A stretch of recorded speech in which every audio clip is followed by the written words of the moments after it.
సహజ వనరులు ఏ విధంగా దోచుకోగలుగుతారు, అదే మరి పర్యావరణానికి కూడా ఏ విధంగా ముప్పు తెస్తారనేది చాలా ముఖ్యమైన విషయం. అందుకనే చాలా డిపార్ట్మెంట్ క్రియేట్ చేసుకున్నాం. ప్రభుత్వం చెక్స్ అండ్ బ్యాలెన్సెస్ పెట్టుకొని పర్యావరణానికి ఎక్కడా ముప్పు రాకుండా తద్వారా సహజ వనరుల్ని సద్వినియోగం చేసుకోవడానికి ముందుకు పోతాం. కానీ ప్రభుత్వం వచ్చిన తర్వాత మీరు చూస్తే దేన్ని వదిలిపెట్టలేదు, పంచభూతాలని మింగేసే పరిస్థితికి వచ్చారు. ల్యాండ్స్ విషయంలో చాలా పెద్ద ఎత్తున ఈ ఆధునిక ప్రపంచంలో అభివృద్ధి చెందే క్రమంలో భూములకు విలువ పెరుగుతుంది.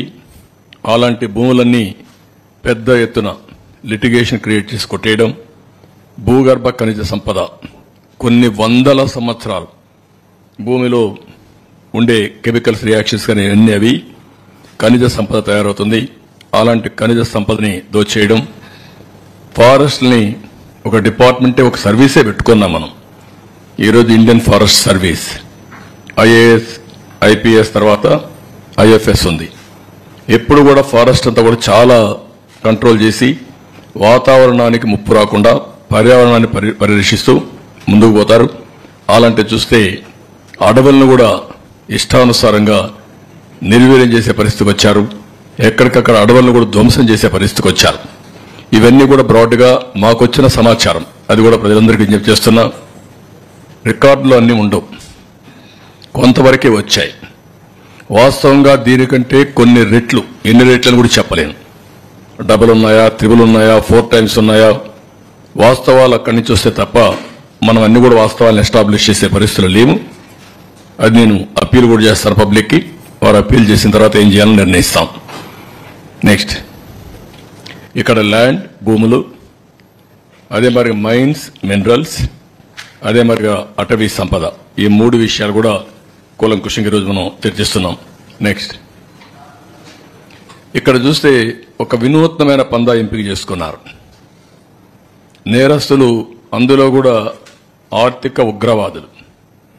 ఎలాంటి పందాన్ని ఎంపిక చేసుకుంటారు కొనికి ఇది ఒక ఉదాహరణ. ఇవన్నీ కూడా మీరు చూస్తే ఒక పక్క పట్టణ ప్రాంతాల్లో ఉండే భూములు, నేను ఎగ్జాంపుల్ మాత్రం ఇస్తున్నా, ఇంకా చాలా ఉన్నాయి. కావలి, నెల్లూరు, ఏ టౌన్ చూసినా, ఈవెన్ ధర్మవరం మీరు చూశారు, మార్నింగ్ వాక్ ఏం చేశాడు. కాబట్టి అవన్నీ ఉన్నాయి. మా వాళ్ళు అవన్నీ కంపేర్ చేయలేకపోయారు, అవన్నీ కూడా కంపేర్ చేస్తాం.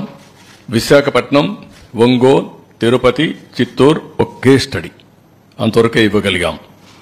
అదే మరి కొత్తగా ఒక మెథడ్ ఎస్టాబ్లిష్ చేశారు.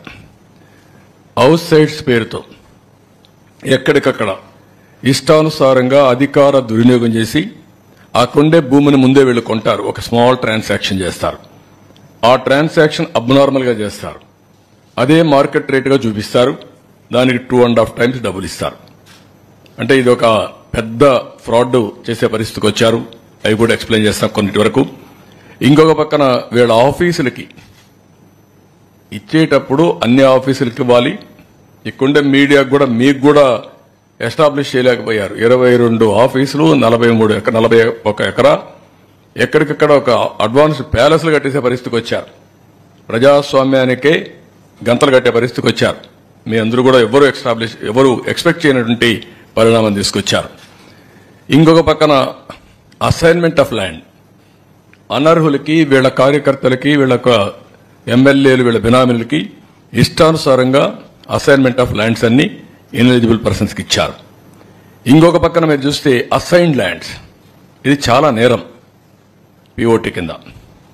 అలాంటి భూమిని వేరే వాళ్ళు ముందు కల్టివేట్ చేసుకుని వాళ్ళు రికార్డ్ చేసుకుంటే దాన్ని ఫ్రీ హోల్డ్ చేసి రెగ్యులరైజ్ చేశారు. అంటే ఇది ఎంత ప్రమాదం అంటే అంత ప్రమాదం. అలాంటివి చేశారు. అదే సమయంలో ఇంకా లాస్ట్ కొంచెం రీసర్వే పేరుతో భూముల బౌండరీసే మార్చేశారు. ఇంకొక పక్క ఏపీ ల్యాండ్ టైటిలింగ్ యాక్ట్, ఇది పరాకాష్ట.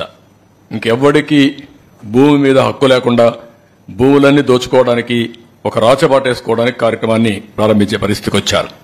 నెక్స్ట్, ఇక్కడ మీరు చూస్తే మోడస్ ఆఫ్ ఆపరేషన్లో విశాఖపట్నం రామానాయుడు స్టూడియో, ఇల్లీగల్ గా ఆ స్టూడియోకి ఇచ్చినటువంటి ల్యాండ్ ని రెసిడెన్షియల్ క్లాసిఫికేషన్ చేసి దాంట్లో వాటా కొట్టేశారు. కడాన సుప్రీంకోర్టుకి వెళ్లే పరిస్థితికి వచ్చింది. సుప్రీంకోర్టు డైరెక్షన్ ఇచ్చారు. ఆ స్టేజ్కి వచ్చింది రామానాయుడు స్టూడియో. అక్కడ స్టూడియోలో నేనే ఇచ్చాను. ఆ రోజు రామానాయుడు గారితో మాట్లాడినప్పుడు విశాఖపట్నంలో షూటింగ్ చేస్తే బాగుంటుంది అనుకున్నప్పుడు హైదరాబాద్ తర్వాత విశాఖపట్నాన్ని ఒక సినిమా షూటింగ్లకు ఉపయోగించే విధంగా చేయాలనే ఉద్దేశంతో ఇచ్చాం. మంచి ప్లేసెస్ ఉన్నాయని అలాంటి దీంట్లో ఇది చేసే పరిస్థితికి వచ్చారు. ఇక్కడ హైగ్రీవా ల్యాండ్స్, ఇది మీరు చూస్తే 12 ఎకరాల 51 సెంట్లు. ఇది ఎప్పుడో ఆ ల్యాండ్ని వాళ్లకు ఇచ్చారు ఓల్డేజ్ హోమ్కి. దాన్ని రెసిడెన్షియల్ డెవలప్మెంట్కి మార్చి ఎంవివి సత్యనారాయణ ఎంపీ కోటేసే పరిస్థితికి వచ్చాడు. ఓల్డేజ్ హోమ్ను కూడా వదిలిపెట్టలేదు కడాన. మామూలు భూములు కాదు ఇవన్నీ, అలాంటి గనులన్నమాట వీళ్ళు. ఇంకో పక్క శారదాపీఠం ఒక ₹1,00,000 ఎకరా, ఆడైతే మంచి వాల్యూ ఉంది. 40 కోట్ల 50 కోట్ల తెలియదు, 15 ఎకరాలు కొత్త వలస భీముల్లో. ఇంకొక పక్క షాహీ హియరింగ్ క్యారని 1 ఎకరా 15 కోట్లుంటే ఫ్రీగా వీళ్ళ సొంత సొమ్ము అయినట్టు దానం చేసే పరిస్థితికి వచ్చారు. నెక్స్ట్ ఇంకొక పక్క దస్బల్లా ల్యాండ్స్, వాళ్ళకి ఆ భూములు వచ్చాయి. ఆ భూములు సుప్రీంకోర్టు వరకు పోయి ఫైట్ చేసి వస్తే రాణి ఆఫ్ వధ్వాన్ అనే అండ్ ఏజెన్సీ పేరుతో వాళ్ళకి లింక్ లేకపోయినా దాన్ని అపార్ట్మెంట్స్ తీసేసుకుని కన్స్ట్రక్ట్ చేసే పరిస్థితికి వచ్చారు. It is total illegal. వీళ్ళు ఇష్ట ప్రకారం బలవంతంగా ఆర్మ్ ట్విస్ట్ చేసి ఆ భూ కబ్జా చేసి వీళ్ళు అపార్ట్మెంట్స్ కట్టే పరిస్థితికి వచ్చారు. ఎంవివి ఎంకే హౌసింగ్, ఈ హౌసింగ్ చూస్తే ఎంపీ ఇంకా అద్దె లేదు, ఏమైనా చేయించేనా. అక్కడ అపార్ట్మెంట్ డెవలప్మెంట్ కోసం 10 ఎకరాల 57 సెంట్లు ఏది కోరమన్నపాలెం ల్యాండ్ ఓవర్స్ చీట్ చేసి 0.96% ప్రాజెక్టుల షేర్. ఎక్కడైనా ఇది జరుగుతుందా ప్రపంచంలో అడుగుతున్నారు. అంటే ఎంత దౌర్జన్యం, ఎంత అరాచకం, ఎంత విధ్వంసం అంటే ఇవన్నీ పరాకాష్ట అన్నమాట.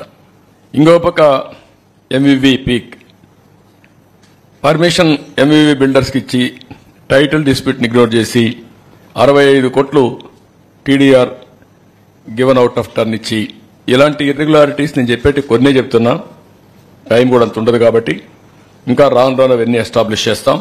ఈ 3 నెక్స్ట్ ఇవి ఆ టైప్ ఆఫ్. ఇంకొక పక్క ఇది ఒంగోలు 101 కోట్ల రూపాయల ఆస్తి.